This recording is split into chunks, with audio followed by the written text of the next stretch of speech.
70% loan to value. This meeting is being recorded. We're coming up with the balance out of pocket. And that was fine for single family homes, but we knew there was a better way. The first time we started looking at commercial properties, and especially mobile home parks, we were talking about, ooh, we got to come up with $1.5 million. Really, that was the start of, we need to figure out how to come up with the funding, start raising capital. The other part of it, Justin, is just like I had just said, is working with other real estate investors and people in our Facebook group. That's the number one question that we always come across. People say, hey, I got a deal. I don't know what to do with it. I have no money. And that's probably the biggest lead source that we still have, right? Is the marketplace, the community that we build and work in, brings leads all the time. And they just want to say, I brought this lead, I want a partner, or I want to wholesale a deal, or found a deal, I don't know what to do with it, right? That's really part of the start. Is people, they're out there trying to hustle and find a deal and want to get to the next step. They don't know what to do. So they reach out to people like me, like you, and they say, what do I do with it? How do I close this deal? How do I talk to the seller? How do I get the paperwork done? It's always best to reverse engineer it, right? It makes it more simple, for sure. Right. Well, What do you think are the key skills necessary to be a successful capital raiser? Communication, networking. I think those are very key. Truly, in raising capital, it's how big of a net can you cast. So we started our own Facebook group, Creative Real Estate University, and originally that's what it was started for. You know, and we just kept providing information to people. Right? We don't charge you for being there. We just give out free advice, bring on free guests, and do different talks. But the purpose really of that group was to bring people together so that when we are looking for capital, we can to our own community and say, here's an opportunity. We got a private money lender looking for $50,000, making 8 to 10%, and try to help people in the community work together, right? Some people are lenders, some people are borrowers. Hey, we're all here, let's work together. We can do so much better working together than struggling apart. Right, collaboration over competition, right? Amen, brother. So can you walk us through your typical process for raising capital for a new project or an investment opportunity? The whole thing starts with underwriting, right? The whole thing starts with finding the right deal. But once we look through hundreds of deals to find the right one, and the whole time we're doing underwriting, make sure that the numbers work, right? That's about risk versus reward. We're looking to mitigate the risks as possible while maximizing the rewards as much as possible. That makes sense. So once you get through the underwriting process and we go, well, we want to move forward this process, how much capital do we need to raise? We always like to start with owner finance properties. Anywhere that we can be creative, right? So owner financing is one option, or subject to is the other, right? For existing mortgage, but we're finding in the mobile home park world, a lot of that is owner finance. So as much as we can negotiate those terms first, we'll do that, right? For how much percentage of the loan can we get them, or the balance can we get them to carry for the least amount of interest for the longest term? Right. Once we get through that part, we go, okay, what's the gap, right? What's missing? Then we try to do as much fundraising as possible. So we try to raise the whole amount that's missing. Or we come out of pocket, the less deals we can do. But we're always looking to try to raise enough money to cover the whole expenditure. And that way we go on and do another one. Love it, love it. What was one of the biggest challenges that you faced as a capital raiser, and how did you overcome it? I think the number one hurdle is myself, right? That internal doubt, that internal fear. You just got to do it. Got to step up to the plate and say, you know what, I can do this. I am smart enough. I am capable. There's a community out here that will support me, that are in the same boat with me. They we all want us to roll in the same direction. And let's start putting the pieces together. I think that was really the biggest struggle. I think the second part becomes the paperwork and the legal stuff. That's hurdle number 2. But to get over that first hurdle, which is your inner doubt, that's the big one that I think holds everybody back. True, true. A lot of people that they say that statement, I can't do this, or this is impossible, you know. Yeah. And then just, you turn around the group, right? Especially your group. You got a group of go-getters. I try, man. Not possible. Boy, we got 100 people that just did that. So Right. How do you go about building relationships with investors and staying in touch with them over time? best way I found to build relationships is by adding value, right? So we try to go out first and make contact with people by adding value. Again, this is that real estate university Facebook group where we just provide free information, a place to answer questions. With that first, we don't want to just start by saying, hey, we need something from you. We want to offer something out there to you first, right? Yep. And then, so that's one way to stay in contact too, is once we get you into the group, that's one way. But there's a lot of people that come and go and maybe not become members of the group. Try to get emails and phone numbers and use a CRM to kind of keep up with people. And a lot of that started with just an Excel spreadsheet. But we're trying to keep up with the times and use a CRM and send out SMS contacts and emails. Perfect. I'm gonna pass it over to Roger. He's gonna ask the rest of the questions for you, man. I don't want to take over his show. I want to just to help him out a little bit. Yeah, my bad. Justin, you are awesome. You always add value to everybody. So we appreciate you, my brother. Yeah, I was trying to get it to record, and I guess I was on the wrong account. But what was the last question that you said, Justin? The last question that I asked, the next question is going to be, so the question I asked was, what are the most effective ways to communicate with investors and keeping them informed? And every person is different, right? It's hard to say that everybody's better at text messaging versus email versus direct messaging on Facebook. So you got to be flexible and judge everybody a little differently and work with everybody a little differently based on their needs as well. Yeah, everyone is different. Yep. Some people like phone calls. Okay, and then the next so the next one was and how do you stay up to date on the market trends and new investment opportunities? Believe it or not, that's really tough. There's so much happening at such a fast pace. What works for me and all the traditional sources of news, I just avoid. Not because I'm trying to avoid them, I don't seem to have time to follow any of them. So our lenders that I work with through the hard money lending side business that send us out blurps about, hey, here's what's going on in the marketplace. Here's what we see what the trends are. Here's what we see is going on with interest rates. And so like that direct industry feedback, that's what I use to kind of keep up and try to stay informed. But man, things are happening very fast.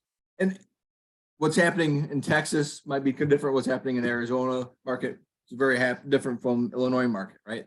So all the Good to be in a mentorship like Paces and Cody's and that, where they actually give you some of those analysis and that too. correct. Yeah, there are plenty of good groups like that.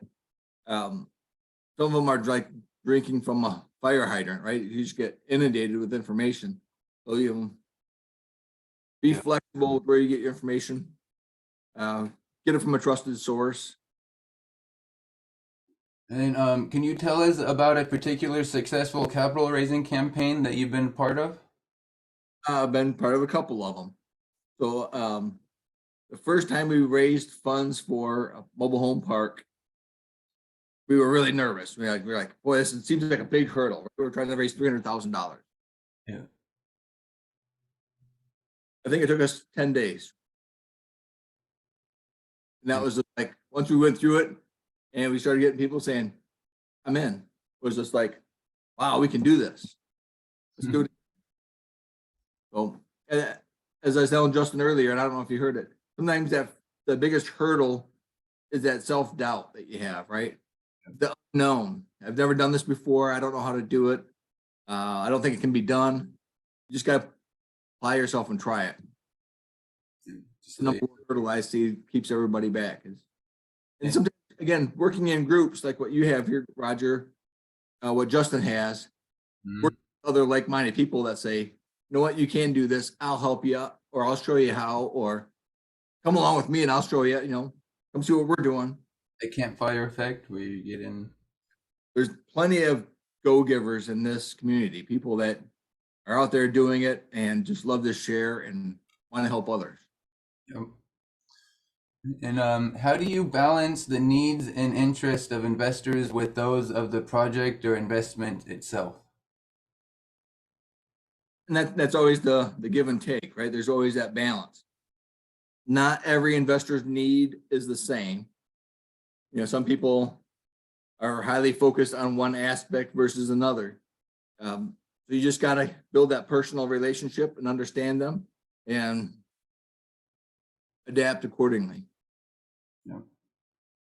And how important is transparency and honesty when dealing with investors, and how do you ensure that you maintain these qualities in your work? That's a great question, and my answer is 1,000%. Your integrity is everything. We had that same conversation today, as we were talking about, when you have a project that's struggling, you want to make sure that everybody's aware of it, right? If there's not that we've had a project go bad, but that's always the fear in an investor's mind. What happens if a project goes bad? We have to come back and say, no matter what happens to this project, we're going to make it right. So we have personal guarantees on the money that we borrow.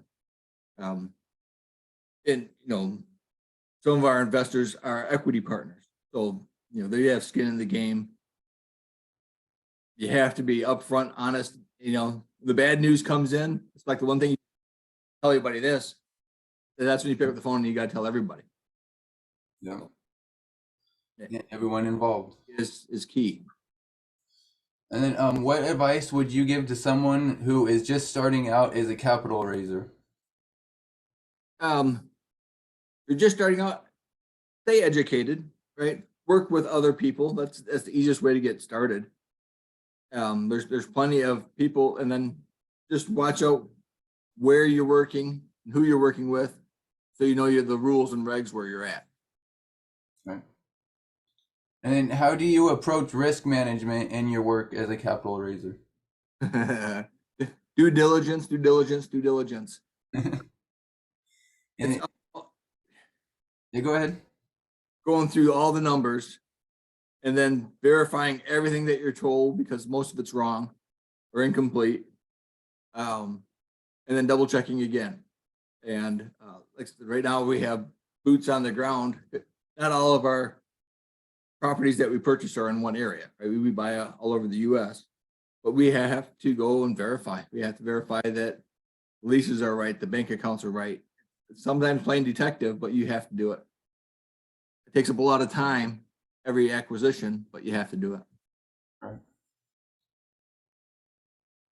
Right. Well, I did just pop up saying that I have about 10 minutes left before the recording ends. So I guess we'll do this last one. I guess, can you give an example of how you've been able to add value for investors beyond simply raising capital? Oh, absolutely. And again, this is kind of how we started, right? Justin is a great mentor to me as well, whether he knows it or not. And I saw Justin has as his community. He's put together a great group of people, right? And if you look at it, it's not like all one type of person either, right? You bring together a group of people that are good at acquisitions. Some people are good at disposition. Some people are good at commercial real estate. Some people are single family homes. Some people are short-term rentals, long-term rentals. Put them all together in one place, and all of a sudden the group that 5 things add up to 5 all of a sudden turn into 15 because boy, all those little gaps we all can cover and share. And I saw that power of community, and we replicated that with a different purpose than what his group is, but the power of community is very important. So provide value, don't take. Just sometimes it feels like you give and you give and give, and it doesn't return, but it will. Just stick with it. I don't know how long you've been at this, Roger, but the longer you're in this life of providing value to others, it does come back. Right. I'm going to ask you one question before it goes out. What do you think the biggest trend that's going to be coming up in the next couple of years? Oh boy, it is hard to say, Justin. I think some of the biggest trends depends on what you think the interest rates are going to do. I don't think it's all doom and gloom. I think AI is really going to take over and change a lot of things. To me, I think that's part of it. I still think there's a whole lot more foreclosures coming down the pipeline. I think people need to be ready and out in front of that. And as investors, be looking to figure out how we can help people, but also capitalize on the situation.